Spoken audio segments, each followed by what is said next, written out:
Welcome to the Vibrant Life Summit, where we are having rich conversations at the cutting edge of optimal health, exploring how to create and maintain optimal health so to live a fully vibrant life, especially during this unprecedented holiday season.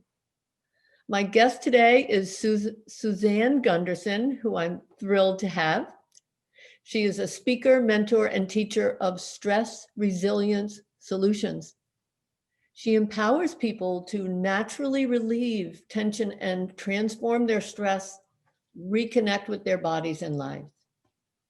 Suzanne's personal struggle with chronic anxiety and emotional eating led her to seek and develop alternative approaches to help her shed layers of dysfunction, drop hundreds of pounds, and use of anxiety meds. Along the way, she uncovered her value and now lives with honor, compassion, grit, and grace. In her stress relief toolbox, she uses neuro energy tapping, her unique style, and somatic self-regulation techniques, including TRE, which is trauma release exercises, vagal toning exercises, and SSP, safe and sound protocol. According to Suzanne, you've got to go in to get out, and you too can transform. Her stress relief mentoring, online workshops, and corporate team programs have helped hundreds to embody the wisdom to respond, manage, and recover from stress for the rest of their lives. Her approach helps people reprogram their stress and reset their nervous system into well-being. She speaks nationally, Get Empowered with Energy Tapping, and teaches workshops, Intro to Energy Tapping, Gentle Stretch and Stress Relief with TRE, and more. You can follow her on social media on YouTube, Facebook, IG, and Transformed Connection. Suzanne will talk about how to book a complimentary consultation at the end of our interview. Welcome, Suzanne. Thank you so much for having me. You're welcome. I'm very pleased you could be here. I'd like to begin by asking you about your journey. Your bio touches on some of it. It sounds absolutely fascinating. Right, we all have our own story. I grew up in a very dysfunctional household that ended in a divorce between my parents when I was a teenager. And I was a very sensitive child and had developed an anxiety disorder. When I was 14, 15 years old, I was passing out every day from stress. I didn't even know why or what was happening to me, but was promptly put on medication to solve that problem. Alongside of, I was developing an emotional eating issue to cope with what the stress was. When you live in a toxic environment and you're not changing that environment, then you need to have adaptive strategies of how to deal with it. So that's how I dealt with it, was with anxiety and with overeating. And, I got into my early 20s, I graduated college, I was over 450 pounds. I was just miserable. I spent my 20s up and down the scale trying to drop the weight using a bunch of, very popular diets back then. But it was just a white knuckling experience until I just gained the weight back.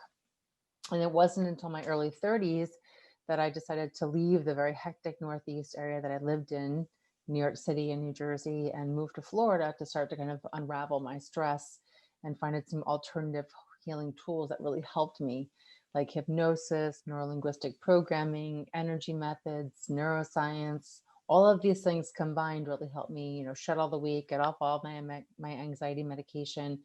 And just being the natural kind of teacher that I am, I would like to share that with other people. So I started kind of a little a circle of friends that I was sharing these tools with. So it's kind of how I got to work in this business for myself, was because I am my own first client.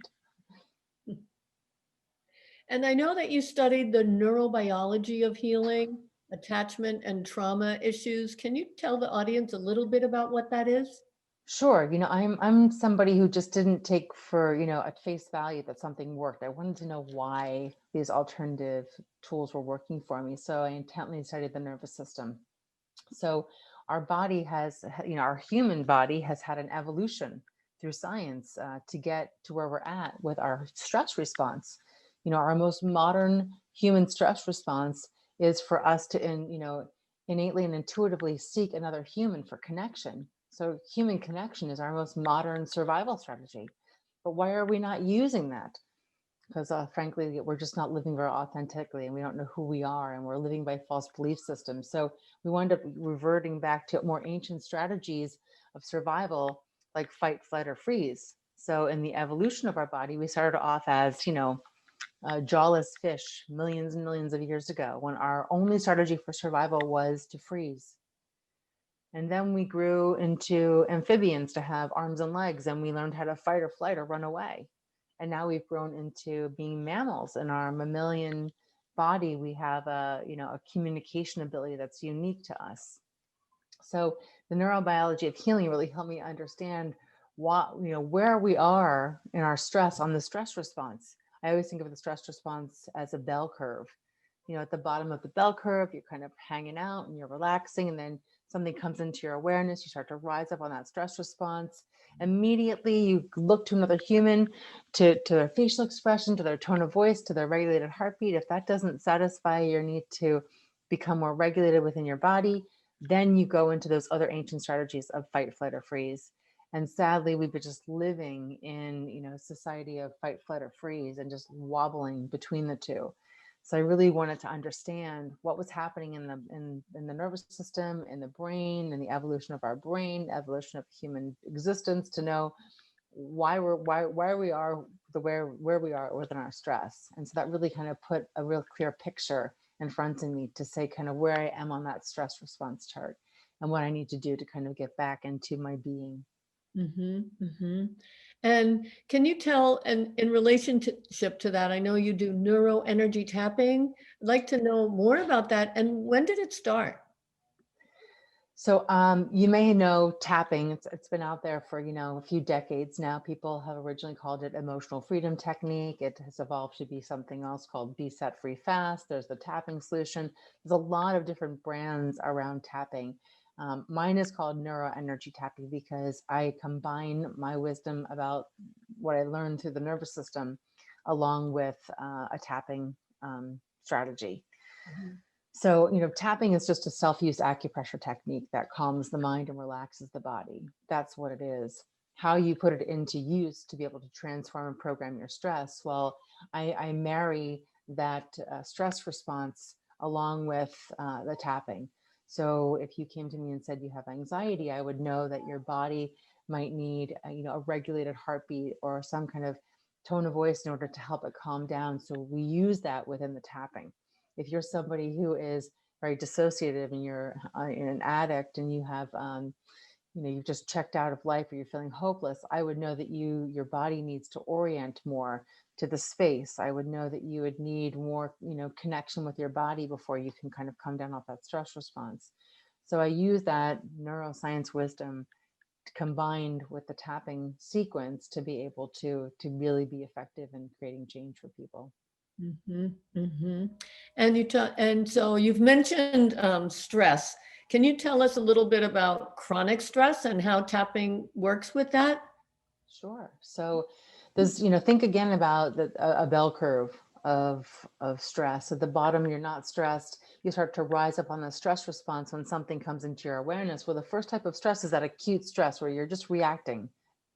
And then if we don't we resolve that reaction, then we rise up on that stress response. We get into more chronic stress where that thing is just not resolving soon enough. And acute stress could be something like, oh, I can't find my keys, or where's my shoes, or I missed the exit, or I didn't call that person back. Something that's happening that resolves quickly. Chronic stress is that thing that, you go to work every day, you don't like your boss, or you're in a loveless marriage, you don't know how to get out. Or something has happened where, you're forever, you are changed and you don't see a way through. So that's more chronic stress. And then the type of stress that's traumatic, where you've lost a loved one or something is forever changed in your life and it just won't ever be the same. So tapping is really great with chronic stress and even trauma, but focusing on chronic stress, people are just beyond living in acute stress. We're just living in a low grade chronic stress all the time because this life is just so fast and we don't slow down. So tapping can help us to, I call it chronic stress as being in a tornado. When you start to tap, you start to, remove yourself from that tornado, and you can have some perspective.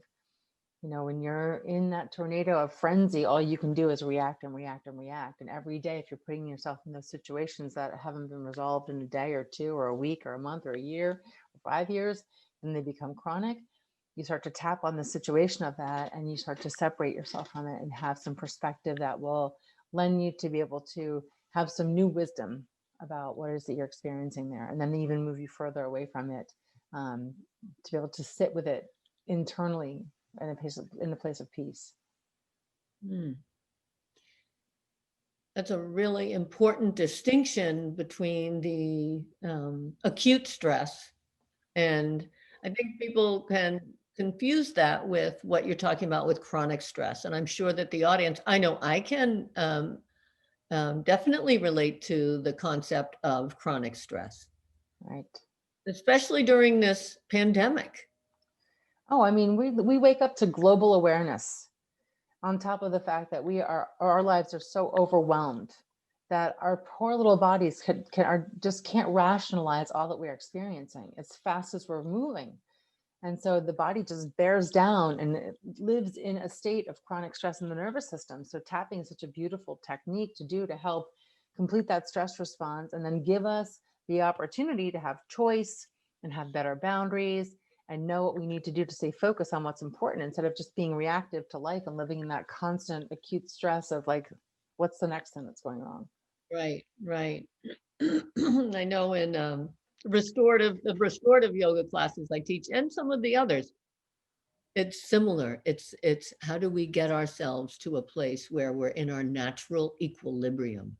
Mhm. Yeah, and I Right. love And we all have to agree that that equilibrium is a personal pace for each one of us. It's not always 25 miles an hour. It's not always 100 miles an hour. We have to get into our personal pace, a personal pace that works for us. you took the words right out of my mouth. That's exactly true. Mhm. Yeah. So tell us about how tapping works. Well, it's a self-use acupressure technique where you literally use your fingertips to tap on energy points of the body. And when you do that, it shifts how you feel and experience your body, your emotions, and your mind. And so, each one of the tapping points is an actual meridian in the body because we have rivers of energy that flow from our head to our feet called meridians. And we're actually tapping on the endpoints of these meridians because if you drew kind of a straight line, you wouldn't poke at it in the middle to get the energy to move, to get the line to move. You tap on either end. And that's why we tap on the endpoints with tapping. It's getting that energy to move. So effectively, our energy wants to flow in this figure eight pattern. And so when we have something that's keeping us stuck, whether it's a pain, a disease, emotional, mental, physical, when we start to tap on these points, we're kind of wiggling free that stuck piece and allowing that energy to integrate with the rest of our energy body. Hmm. Mhm. That's a beautiful explanation and so clear. That makes perfect sense. I know you've done work with, or you're a master deliberate creator manifester of the law of attraction with Abraham Hicks. Can you talk a little bit about that and how your experience with tapping and the work you do relates to that? Sure. So I've been following Esther Hicks and Abraham Hicks for 2 decades now or longer, and I just adore the wisdom that comes from Abraham. I love how Abraham says, you all have a million problems, and we have one answer, which is to choose your focus on in the direction that you want to take yourself in. So becoming a master deliberate creator was a course that I took through Abraham Hicks, maybe 15, 20 years ago, probably 15 years ago or so at this point, and really studying and knowing that all of our power is in our focus. If we become sloppy focusers, then we live in a state of constant reaction, as opposed to we have so much power in our focus, but we just don't know how to do that. So it was a real skill to learn, you know, where is it I wanted to focus, and practice how to stay focused, knowing that when we wobble outside of the focus, you know, we kind of lose our balance, and that's okay because that's life. You know, life is going to kind of give you some opportunities to expand. So you don't always want to be just stable and consistent in that focus. You want to just be able to grow and expand through it. And that's where all the techniques that Abraham Hicks ever offered were just to kind of help people realize that they had focus ability. But what works so beautifully with that work is tapping, because tapping is that technique that works to calm the mind and relax the body on demand, so that you can shake free any of these niggling thoughts or things that are having your focus outside of where you want to focus. And that's what makes you a deliberate creator, somebody who is deliberately focused, who is deliberately just tuning out the noise to say, I can't worry about, you know, the shoeless children in Louisiana today. I can't worry about the dying polar bears. I can't worry about, you know, and it's great if that's your focus, but I can't worry about these things today. I have to just stay focused on what's important to me. And so tapping helps you be able to get focused and stay Mhm, there. mhm. And I also feel that that relates to um, challenges in our own life, right? I can't worry right now that so and so perceives me as A, B, C, D. I have this beautiful project I'm working on, and I choose to put my energy towards this. And later, yes, I'll return to this over here. Yeah. Yeah. Yeah, to put a pause and or put a pin in it, pause some of those conversations that you might be having in your head. That way you could just get into the energy of where you want to be and focusing on what you want, as opposed to what you're allowing happening to you. Mhm. And so then tapping's relationship to that is, I know you've alluded to it. I just want to, for the audience. Yeah, so find where your thoughts are just, you've got a monkey mind going on and you're just swinging around from thought to thought and you don't have any real focus. So tapping helps you to get that chaos organized immediately in the mind, to say, okay, no, putting a pause in this one, putting a pin in that one's unimportant. And it will calm all of that chit chat down in the mind. That way you can feel more safe in your body to organize those things and get into the focus that you choose. Yes. And so I know that you do work with corporate organizations, and Yes. I feel like even there that how can people or what you're talking about enables people to get into the focus of the project they're working on without being I don't mean that we don't practice other aspects of interpersonal communication, of respect, honor, dignity, hearing people. It's Mhm. just the even the pressure of we have a time to, we have to have this done by 12 o'clock. Say, okay, I know what I'm doing. I know there's a time restraint on this, and I'm going to follow the protocol I've laid out because I know how to do it. Mhm. Yeah, there's a rhythm and flow to life. You know, you can't push the river. And yet you get into these corporate environments. And I spent 20 years in the corporate world, so I know it very well. And there's a lot of hurry up and wait. There's a lot of, you know, get this done now. And that's not being in the rhythm and flow of work that produces the best results for us. You know, the best results come when we are going at our own personal pace, and that doesn't mean go slow. It means go at your personal pace, be in your own rhythm and flow. And so tapping is so brilliant because it helps you get into your own rhythm and flow and be okay with your own personal pace, because that is where you're going to have the best access to that part of your mind that is imaginative and creative and rational and thinking and intelligent. You can't force that through. You just can't. And we know this because how many times have you made a decision when you were in a frenzy and you're just like, I have to do something. And you just did something and you said, well, I'll have to change it later. You know, I just needed to do something right now. But if you took the time to just get into your rhythm and flow, you would have made a better choice, a better decision, one that would have been more lasting. But the corporate environment doesn't allow for that because it just doesn't. And everybody is an individual. They're coming in, you know, to work, whether it's virtually now because of COVID or because, you know, in the office, and they have personal lives. They have kids that are sick. They have parents that are dying. They have relationships that are struggle. And they bring that in their emotional bodies to work. And there's a momentum to that, that if they don't calm down, they can't get into the rhythm and flow at work. So that's what I do with companies, is I just say, this is what we're dealing with. It's everyone's personal lives coming to work, hot out of something, out of a phone call, out of a red light, out of, a list of things that they didn't get yet done yesterday. How do we, we wiggle free from that and get present? And then we can get focused. So that's what I do with teams and individuals also. Beautiful. So meaningful. Now, I know that you were interested in doing a short tapping session here today. Is this a good time for you? Sure. Want to try that out? Yeah. So first, let's get started with learning what the tapping points are. Now, if you've done tapping before, great. Use the tapping points that you know. If not, I use fewer points. So let's just practice them together. So you're going to take 2 fingers, either hand, it doesn't matter, and just start tapping between your eyebrows. Yeah, and this is the bladder meridian, and it represents emotional trauma. And then you're going to take those same 2 fingers and you're going to tap on the side of the eye. Yeah, this is the gallbladder meridian. It represents anger.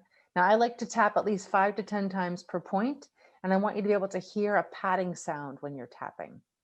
And then you're going to tap under your eye on the top of your cheekbone. This is the stomach meridian. It represents anxiety.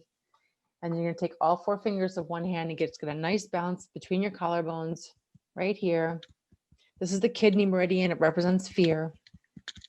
And you're going to take one hand and squeeze the opposite wrist a couple of times. And just take a nice easy breath and then just shake your hands free. Yep. Those are the points that I like to use. And the reason why we grab the whole wrist, and you may have seen people tapping this way, you may have seen people tapping this way. All of the meridians run under our arm and the top of our arm out to our fingertips. So our thumb is a lung meridian. It represents grief. The index finger is the large intestine. It represents stubbornness. The middle finger is the pericardium. The sac around the heart, represents jealousy. You skip the ring finger, go to the pinky. On the side of the pinky is the heart, represents shock. And then on the side of the hand is the small intestine. It represents fear of a new experience. So when you're squeezing your whole wrist a few times, you're getting all those meridians that run on the bottom and the top of your arm and your hand out to your fingertips. So you don't just focus on just one point, you focus on all of them going through. So those are the points. Now, how we use tapping, I teach it in 4 easy steps. So step number 1 is I'm going to invite you to think about something that bothers you and notice how you know it bothers you. And by my saying notice how you know it bothers you, I mean, are you watching a movie in your mind? Are you hearing a sound, a voice, a noise, your own voice?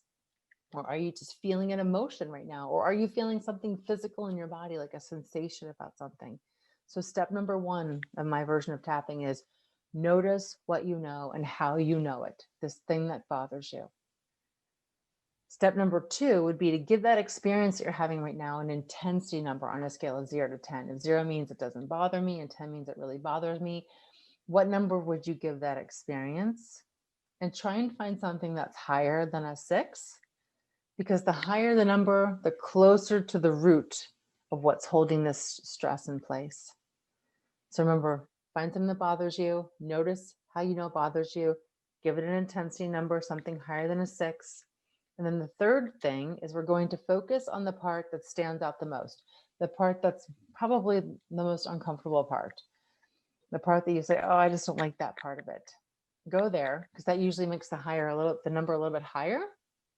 And it also gets you closer to the root of whatever is holding this thing together inside of you.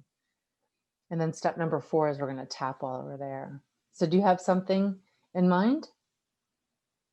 Okay. You don't need to share it. You don't need to share it. Yeah. Do you want me to do the tapping with you? Yes, definitely. So do you have something that bothers you? Yes. Okay. Do you have a number for it? Yes. Great. Go to the worst part of it, the part that stands out the most, the part that you don't like. Okay. And while you're there, focus on this thing that you don't like. Just take your 2 fingers and tap between your eyes. Lift your chin just a little bit and say, I release and let it go. I release it and let it go. This thing I don't like. The thing I don't like. The thing that's bothering me. The thing that's bothering me. What it looks like. What it looks like. What it sounds like. What it sounds like. What it feels like. What it feels like. I'm choosing to let it go. I'm choosing to let it go. And then tap on the side of the eye and say out loud, this thing that bothers me. This thing that bothers me It really, really bothers me. really, really bothers me. How I know it bothers me. How I know it bothers me. Why it bothers me. Why it bothers me. I'm choosing to let it go. I'm choosing to let it go. And then tap under your eye, this thing that's bothering me. Thing that bothers me. Everyone that's involved with it. Everyone that's involved with it. What they said. What they said. What they did. They did. What they didn't say. They didn't say. What they didn't do. They didn't do. I'm willing right now to let it go. I'm willing right now to let it go. And then tap on your collarbone, this thing that's bothering me.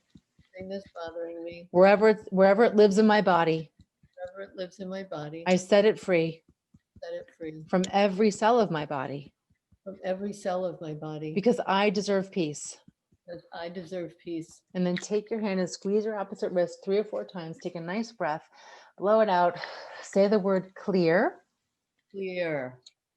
Now I want you to go in your mind to something that feels really good, like a wonderful memory.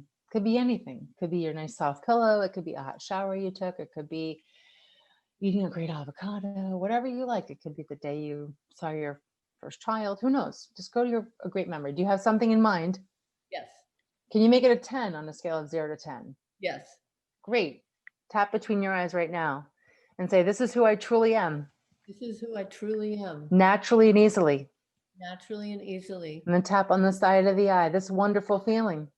Wonderful feeling. Lives inside of me. Lives inside of me. I create it. I create it. Like I create all things. Like I create all things. And then tap under your eye. This wonderful feeling. Wonderful feeling. All mine. All mine. Lives inside of me. Lives inside of me. I can have it anytime I want.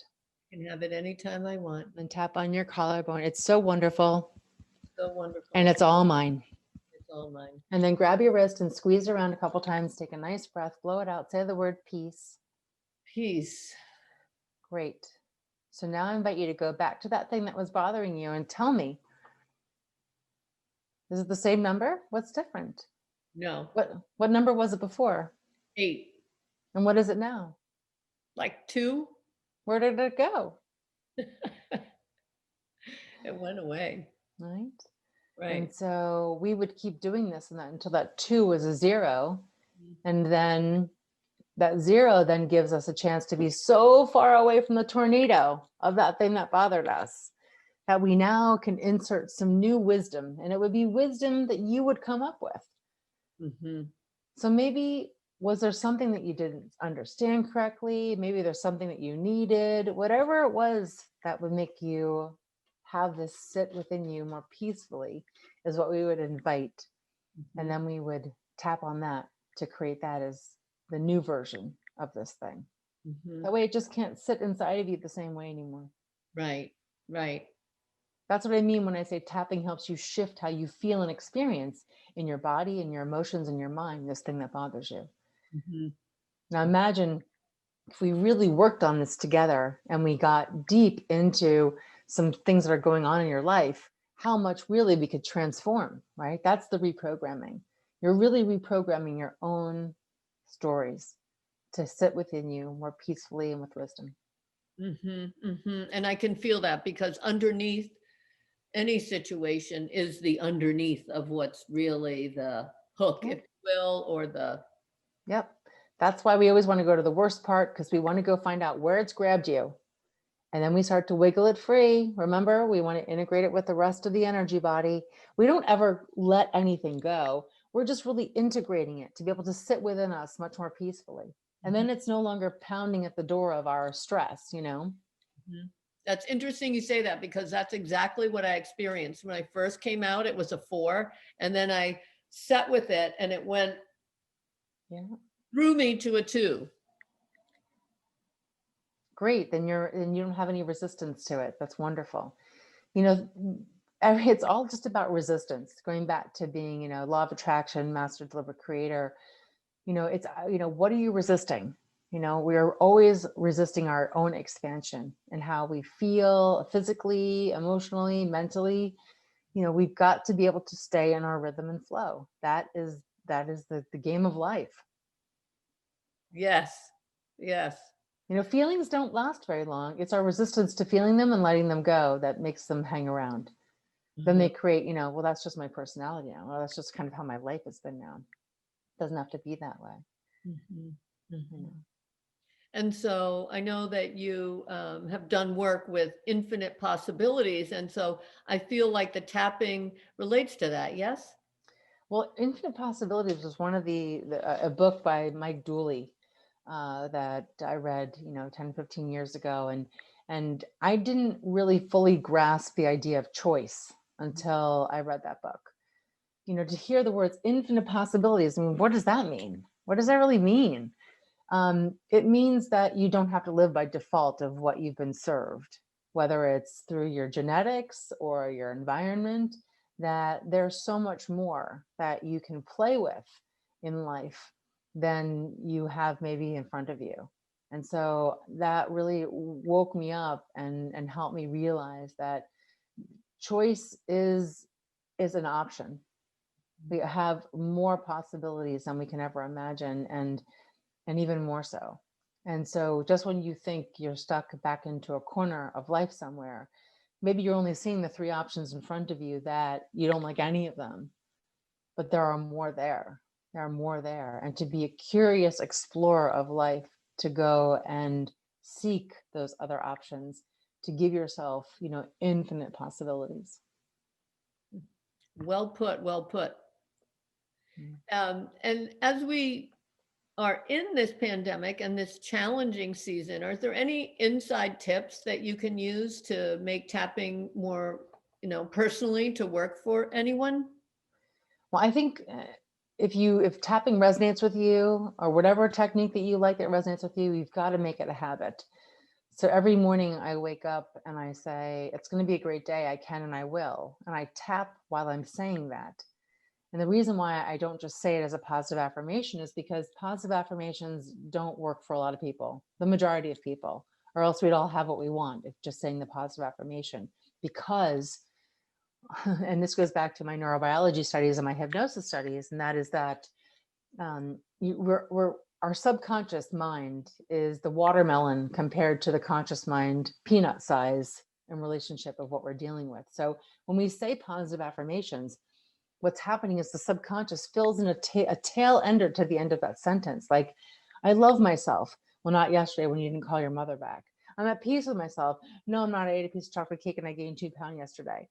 You know, the subconscious mind fills in those tail enders. And so when we make tapping a habit while saying a positive affirmation, we're literally canceling out the end, that tail ender of that sentence that the subconscious may be filling in. So when I wake up, I say, it's going to be a great day. I can and I will. It's going to be a great day. I can and I will. It's going to be a great day. I can and I will. It's going to be a great day. I can and I will. It's going to be a great day. I can and I will. And that helps with any of the tail enders that the subconscious might want to insert, to just say, nope, not now. Nope, we're going to stay focused on it's going to be a great day and I can and I will. And then maybe even set your alarm for noon or lunchtime and do that again. It's a great day. I can and I will. It's a great day. I can and I will. It's a great day. I can and I will. So make tapping a habit for you. And then you will remember to use it in the moment of your stress where you're like, what do I do? Oh, that's right. I could do this tapping thing that I do, because that really makes me feel nice and calm and relaxed. So make tapping a habit for yourself. If you don't like, it's going to be a great day, I can and I will, use your own positive affirmation. But please, please, please only use positive affirmations while you're tapping. If not, you are affirming the exact opposite tail end of it that the subconscious is filling in. That's interesting because I've had the experience where um, some people tap and they use, I almost feel like it's too much negative. Oh, sure, sure. Yeah. I mean, yeah. Well, that's what tapping is. It helps you to process where you are stuck and where you are resistant. So we have to go to the negative. But you can't drive around, you can't go to the gas station and fill a car with gas. There's no room for gas. You can't go and say, hey, I want to put some of this good gas in here. I've been driving around with all this crappy gas. You have to get rid of the crappy gas first.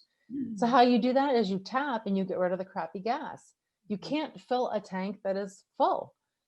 So this is why we start with the negative, because look, back to the law of attraction, you know what you don't want.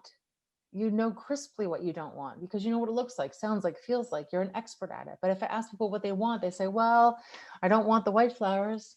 Well, I don't want the red car. Well, what do you want? They can't get there. So we have to go to what they don't want first, which is what they know very, very well, where they have a clear signal right to the universe about what is it they don't want. When we start to move that through and integrate it through, then they go, oh, I do like the color blue.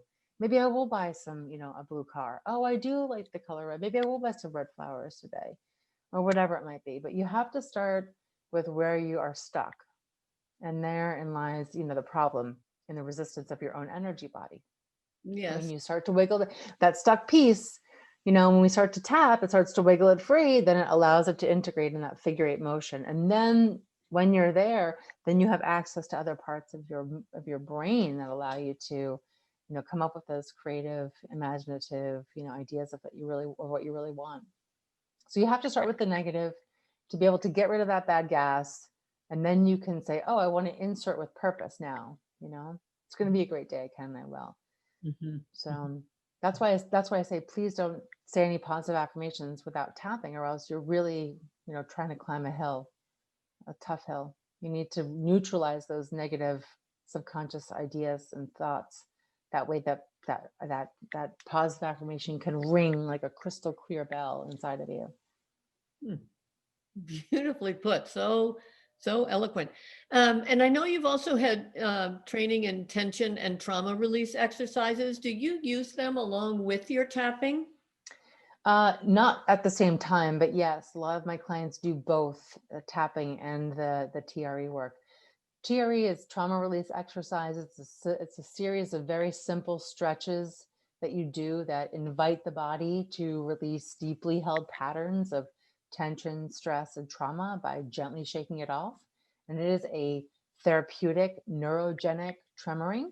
It's an involuntary tremor. It's not something that you have to create for yourself. Your body has this very natural shaking mechanism. Just like when the body is hot and it sweats to cool itself down, when the body is overwhelmed and stressed, it wants to shake. But in the evolution of our thinking mind, we have stopped the body from allowing it to have this natural expression.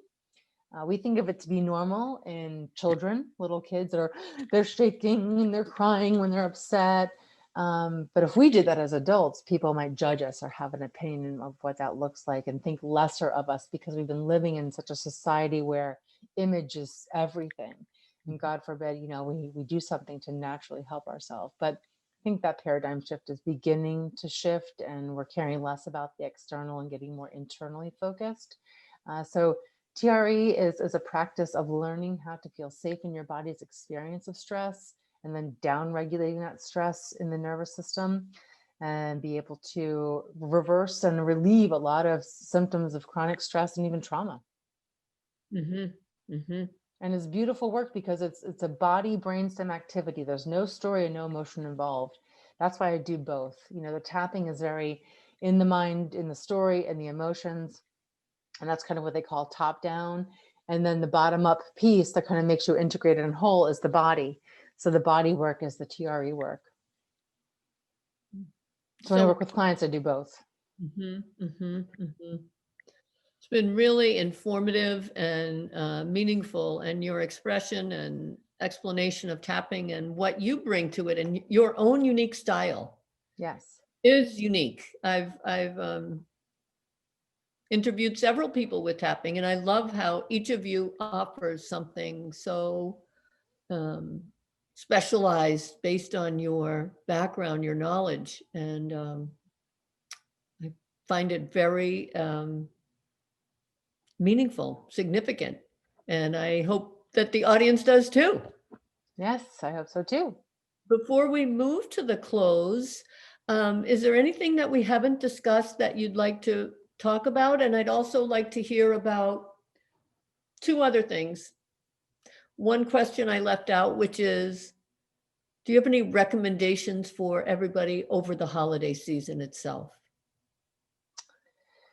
Let's see. So I don't think we've missed anything to answer your first question. I think we've gone over everything. And anything for the holidays, I'd say, please please know that that everybody is going through a shedding of of sorts, and that, you know, embracing this transformation and learning techniques that help you go through that journey is no longer an option.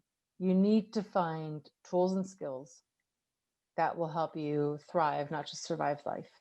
And if you are in resistance to that, then Godspeed, because it is not going to get any easier in the future of our existence in this universe. We are here to learn how to experience the full humanity of our emotional bodies and beings. So know that you're not alone on this journey. Stay focused on what's important to you, find tools and skills, and practice the hell out of them. Beautiful, beautiful. I agree wholeheartedly. And then the other thing is I know that you have a free gift, and I'd love it if you could talk to the audience a little bit about that. Sure. So I have an ebook. It's called Get Empowered with Energy Tapping. I've been speaking nationally on this topic for the last couple of years at different wellness events. And it's a really wonderful, easy book to read that will help you get a little bit deeper in the experience that we just shared here together and doing the tapping. So it's called Get Empowered with Energy Tapping. And it's an ebook, and I invite you to read it and learn how to write your own tapping scripts. That's the biggest problem with tapping these days is people say, well, I don't know how to make it work for me. I don't know what to say. I don't know when to do it, how to do it. So the book answers all of those questions, and it will no longer require you have to go watch someone else's video and tap along to what they're saying. You will actually know what to do and how to do it for yourself, which was a big issue for me and why I left the traditional EFT world and broke out into trying to figure out how to make this work for myself. Because you wanted to be able to reprogram my stress, have a different life. You know, when you're tapping along with another, you know, I'm not knocking tapping, I love tapping, but there's a lot of people out there that are tapping saying, just follow along to my pre-written script, follow along to my pre-written video. And that may work to a certain degree, but you need to be the one doing the tapping for yourself and using your own words and coming up with your own new wisdom that affects lasting change. And this is part of the reason why I stopped doing hypnosis several years ago, was because hypnosis is just another way to kind of relax the critical factor between your subconscious and conscious mind. That way you can insert suggestions that you hope will stick. But it's not you as the recipient of the hypnosis that was making those suggestions. There was the practitioner. But what if those suggestions don't hold true for you because they're too far of a stretch of your own belief system to really hang on to? And that's why I stopped doing hypnosis, because I believe people need to be invested in their personal transformation. And so, you know, what is the next step for you, what you can make sure will keep you integrated on your journey of transformation. And that's what that's what it does, is it helps you discover those things for yourself. And then once they're your own, then you embody them, then you go to the next thing. Beautiful, beautiful. I wanted to thank you so much for coming. I want to tell the audience that you can click below to access Suzanne's free gift, and that will also give you an opportunity to track over to her contact information. I'm so pleased that you came, that we were finally able to coordinate our schedules. Yes.